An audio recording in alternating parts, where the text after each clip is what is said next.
In 2007, I accidentally punched the girl that I had a crush on in the nose at a party and ruined the entire party. First of all, it's a party that I wasn't even invited to. It's just my cousin Brandon told me about it, and he was like, yeah, bro, there's a party tonight. You should come with me for sure. So I'm excited. I'm like, all right, cool. What time does the party start? He's like, it starts at 10. I'm like, cool. We'll be there at 9:59. He's like, nah, bro, we got to be fashionably late. So midnight rolls around. We finally show up to the party.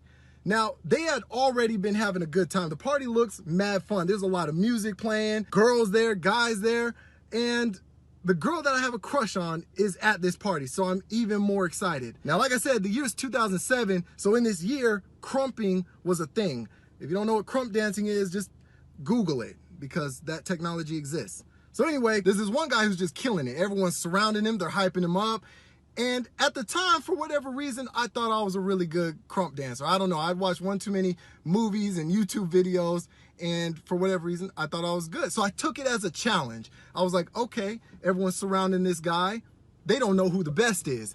So I wait till he's done doing whatever he's doing, and my cousin Brandon wasn't any help because he liked to crump too. And he hypes me up. He's like, yeah, bro, let's get him. I look over and I see my crush standing there with her girlfriends, and they're watching me. So I'm getting pumped up. I'm like, oh, she's impressed. She's seeing my amazing skills and she's liking this. So I'm like, okay, time to amp it up. I'm going for the finisher move. So if anybody knows anything about crumping, you always do like a big finisher move that's like, oh, it gets everyone like, yo, you killed him. So I'm like, time to go for the finisher move. I start swinging my arms. I'm winding up. I do like a little spin, and I don't know how I got so close to her all of a sudden, because she was off to my left, but somehow I got really close to her, and I swing my arm out, and bow! I punch her in the nose. I didn't even feel it right away. I just heard the aftermath of everyone screaming, and I think that they're cheering me on, so I'm still going. And Brandon's like, bro, you messed up! And I look, and I see she's holding her nose, her friends are looking around, blood everywhere. She had just gotten rocked with the strongest haymaker from me. I felt my heart sink. Her friends are like, oh my God, you just broke her nose! So I'm shamed and embarrassed, and I'm trying to help. I'm like, I'm so sorry, what can I do? Her dramatic friend is like, get away from her! We have to call 911! At this point, the music has all stopped. Everybody is like surrounding her as she's sitting on the floor, just bleeding and crying. I go outside and I sit in the car, and I'm just waiting for Brandon. Finally, Brandon gets in the car and he just stares at me. Like, he looked so ashamed of me. I don't know what happened to the rest of the party because we left after that. Brandon immediately took me right back home. The good news was her nose wasn't broken, but needless to say, all my chances with her were immediately done at that point. Sadly, I never learned my lesson because I still continued to think that I could crump.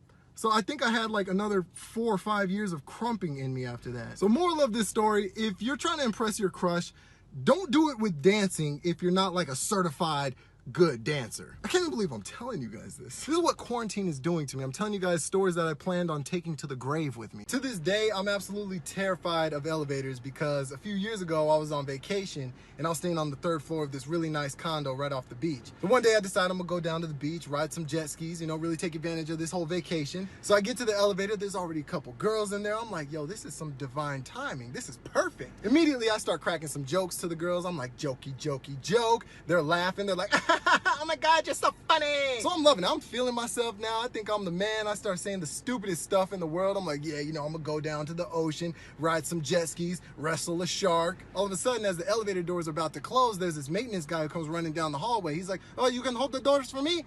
I'm like, no, this dude's gonna mess up my impeccable game. Like, I got a good thing going here with the ladies. So I'm trying to be like, no, like, push the button and let the doors close faster. But the girls are nice, you know, they stop the doors, they let him in. He's like, thank you, you're having a good day? I'm irritated. I'm like, you know, we were having a good day before you showed up. And I'm irritated, but little did I know what was really about to happen. So we're in the elevator, it starts moving, and this guy's now cracking jokes to the ladies. He's like, jokey joke. The girls are just laughing. I'm heated because this was my moment that he just stole from me. So I can't wait for this guy to get out on whatever floor he's trying to get out on. Suddenly the elevator stops, but the doors don't open. So I was like, is this your floor? And he's like, no, these are not mine. The girls are like, no, we're going to the beach. All of a sudden I noticed the lights on the elevator buttons aren't lit anymore. And it's not showing like the countdown of whatever floor we're supposed to be going to. So I look at the guy, I'm like, well, what's going on? I push the button for the doors to open. they don't open. That's when real panic started to hit me because I had never been stuck in an elevator before, and I realized that now it's malfunctioning. So now I'm really freaking out. It hits me. I'm like, yo, are we stuck? The maintenance guy is oddly calm. He's like, oh, it seems like it. Let me check. He starts talking in his walkie-talkie. I check my cell phone. There's no reception inside the elevator. The girls seem oddly unfazed, like they're like stuck in the elevator pros or something. They're like, when we get out of here, we should go get some shrimp tacos. And I'm like, there won't be no shrimp tacos because we're not getting out of here. Like, they're starting to see a completely different side of me now. You know, I went from being like the coolest, funniest guy to them to now the complete beep. I look over at the maintenance guy, I'm tripping. I'm like, any word, doctor, any word. He's talking a bunch of maintenance lingo in his walkie-talkie. I don't know what he's saying to them, but I just want him to tell them like, yo, we're stuck. We need emergency personnel in here to rescue us.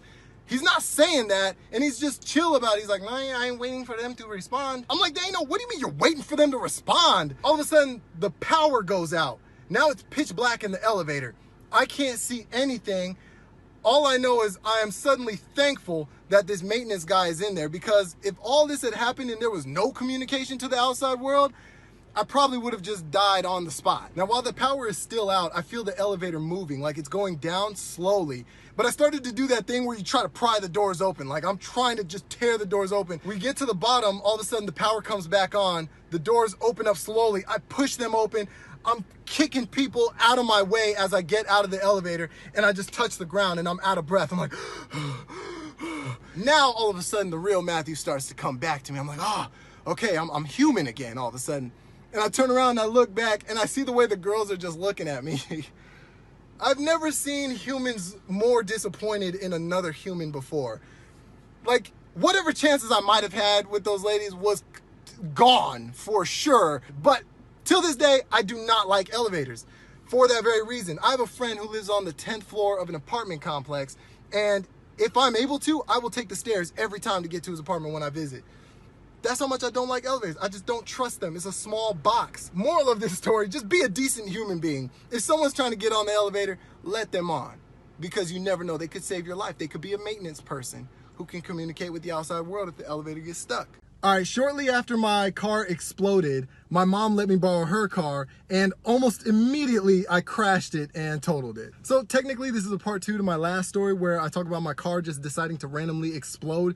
If you haven't seen it, I posted it last week, so go ahead and check it out, and it just might make this story seem a little bit worse. So pretty much what happened is the day my car exploded, my mom did what all amazing mothers do, and she swooped in to the rescue. Now, she didn't have to give me her whole car, but that's what she did. Now, sometimes my mom can be a little dramatic. I think that's where I get it from. But right off the bat, she was like, oh my God, did the fire get you? Baby, are you okay? I was like, it's okay, Mom, calm down. The fire happened while I was sleeping. Once I was able to calm her down, she was like, baby, I'm so glad you're not hurt from the fire. I'm just glad you're okay. I'll tell you what, take my car, take it, drive it. I don't care. Now, this was real sweet. My mom actually, she worked right across the street from where she lives. So she technically didn't even drive a lot anyway. But nonetheless, like, there was no hesitation. She just let me take her car. Little did she know that was the last time she'd ever drive that thing. So on this particular day when I'm driving my mom's car, I'm driving through this intersection, which is ironically right outside of my mom's apartment complex. And there was this guy who was making a left-hand turn. As I'm going through, I have the green light, and something told me that to be careful. Like, I just felt like this dude was gonna just turn in front of me anyway. Mind you, there's nobody else on the road. It's just us two. And he could have waited. So as I'm going through, I was ready. I was in my mind, I was like, nah, be ready to hit the brakes. Maybe it was something in the guy's eyes, his face, I don't know. But as soon as I get to the intersection, he decides, nah, I'm gonna take it.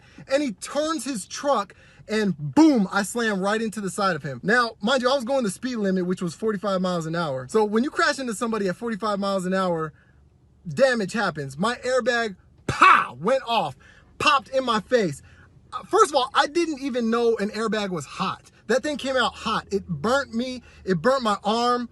I was completely discombobulated. Like, the movies always make airbags seem like they're fluffy and squishy. I think they should change the name of airbags from airbags. Like, I've never been punched by Mike Tyson, but I can imagine that this is what it would feel like. That airbag felt like Mike Tyson dipped his glove in lava and then just hit me with a haymaker. If you can imagine that, that's what getting hit in the face with an airbag feels like. I was dizzy, I was thrown off, the horn is just blaring. So there was a moment of some shock that was setting in because this was the first real car accident that I had ever gotten in while driving. I believe I was a little concussed from the airbag because I wasn't even sure of where I was. I just get out the car, I'm dizzy, other cars start pulling over, people are looking. And one thing I remember very clearly is there was this school bus that went driving by with like a bunch of elementary school kids, and the school bus driver slowed down, not out of like safety, just out of pure curiosity, maybe to let the kids see as like a field trip or something. I don't know, but the bus driver slowed down, and I remember hearing all the kids with their faces at the window like, "Wow! Oh my God! Wow, look at this!" Like, I remember that. And then I just remember feeling angry toward this guy. Like, I wanted to fight this guy, but then logic started setting in, and I was like, nah, contact authorities. Let's handle this the right way. I remember dreading having to call my mom to tell her that I crashed her car and that it's gone. I was like, she's going to be mad at me. But nope. Nope. As a matter of fact, when I called her, my mom went straight into worry panic mode. She was like, "Oh my God, are you hurt? I'm coming right now." My mom booked it to the location. I don't even know if I gave her the address of where I was. I don't know. Maybe it's just like mom radar senses or something. Maybe it's because the accident happened right outside her apartment complex. I don't know, but she showed up in like 2 seconds. Nobody will arrive to an area faster than a worried mother. Like, maybe all first responders should just be made up of a bunch of worried moms because they will show up in record time. But thankfully my mom got there. The police were asking me if I wanted to take an ambulance to the hospital. And even though everyone was telling me I probably should, I said no because I didn't feel like paying that bill. And we just went to the doctors. Everything was fine. Nothing was broken. I walked away with my health, and I'm thankful for that. All my limbs. But I'm glad I handled everything the right way, going through the proper channels and authorities, because about a year later, your boy got a fat check. So, you know, that was cool. To this day, like, I still get nervous when I go through an intersection and I see the car on the other side that's making a left-hand turn, because in my mind, I'm like, man, they're gonna turn in front of me. So I'm always a little cautious going through intersections. It was a traumatizing experience. But I guess moral of the story, listen to your gut. My gut told me something was up, this dude was gonna turn. I felt that, and so I was a little more cautious. And maybe because I was a little more cautious, I was more aware and I was able to hit the brakes faster, which, I don't know, could have saved me a broken nose or a chipped tooth. I don't know, or worse. But yeah, thankfully I walked away with all my limbs in my life. So yeah, thank you, Mom, for letting me borrow your car, and thank you for not getting mad for me completely destroying it. At my old job some years ago, there was this lady who violently fell down a flight of stairs, and my first reaction was cracking up. Now, I'm not proud of that, but that's the truth. I just started cracking up. Now, just to give you some context, me and this lady would always get off around the same time, and you had to take this flight of stairs because there was no elevator there. On the outside of this flight of stairs, there was a door, but you had to open the door. I would always hold the door for this lady, and she would never say thank you. But I would still continue to hold the door because the way my dad raised me is you always hold the door for ladies. Regardless, I'm holding the door for her. She never says thank you. So this one day, she walks past me. I decided to just blurt out, I'm like, you're welcome. And she turned around so snarky and she was like, I don't understand why people think that holding the door open for somebody warrants a thank you every time. Now, I was stumped because first of all, I didn't think she'd even respond to that. I just thought she'd be like, thank you, and then keep moving. But she responded.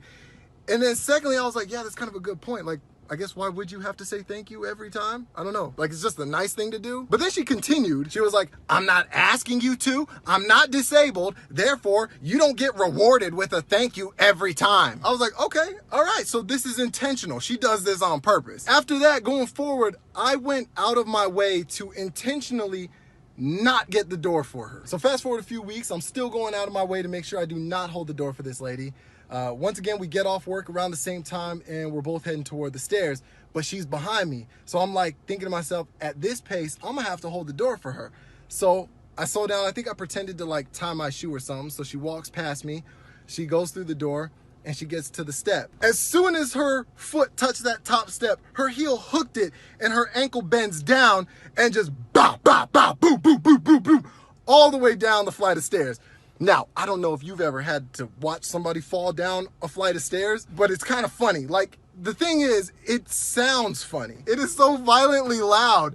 It was just a lot of noise. But what made it worse is every step she hit, she was like, oh God, oh Jesus, oh my God, God help me, Jesus. Like every step the whole way down. So the combination of the noise of her hitting the walls and the stairs, plus her screaming, oh Jesus help me, I couldn't help it. And to top it off, I was already not really fond of her. So immediately I start chuckling. I'm like, just standing at the top of the stairs. Now, I'm not evil. I ran down to make sure she was okay, make sure she's breathing and stuff. I stayed with her until security showed up. Once security showed up, I went home. I'm not really even sure what happened after that. I think they called like the paramedics or whatever. But she was gone for a few days. But what made it funny is she came back after a couple days. She had crutches. The petty side of me wanted to still be like, well, you know, you got to get the door for yourself. But you know, I'm a gentleman, and my dad raised me better than that, so I still held the door open for her. I even took her crutches in my arm, and I threw her arm over my shoulder, and I would help her down the stairs every day until, you know, she was fine and she could take the stairs herself. She wasn't even that badly injured. She just had it was like a sprained ankle or something and some bruises. So she was really fine. Oh, but she was definitely saying thank you every day I was helping her and holding the door. She would even come up to my desk just to say thank you for no reason. So yeah, moral of the story, just say thank you if someone holds the door for you. Also, don't laugh if someone falls down the stairs. It's not funny. It's serious business. It sounds funny. Just boo, boo, boo, boo. Oh, Jesus. Oh my God, Jesus. Boo, boo, boo.